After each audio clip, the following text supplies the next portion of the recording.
लोक डॉक्टरांना देव तर हॉस्पिटलला मंदिर समजतात. 1 जुलै डॉक्टर दिनानिमित्ताने सर्व प्रकारच्या डॉक्टरांना शुभेच्छा. मानवी शरीरात जेवढे अवयव आहेत त्या सर्वच अवयवांवर स्पेशल डॉक्टर डिग्री मिळवितात.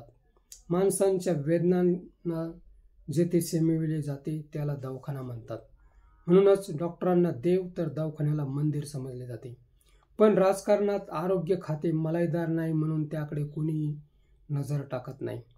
मात्र कोरोना काळात राजेश टोपे आरोग्यमंत्री रोजच दिसत होते. या सरकारमध्ये मात्र आरोग्यमंत्री कोण आहे ते त्या मंत्र्यालाच माहीत नाही.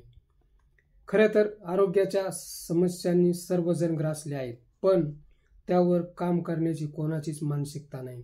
त्यातून मलाई मिळत नाही हे मान्य केले तरी काम करण्यास भरपूर वाव आहे. अनेक प्रकारच्या व्याधी लोकांच्या घरात घुसून बसल्या आहेत. त्या लोकांचा आणि डॉक्टरांचा संवाद होत नाही.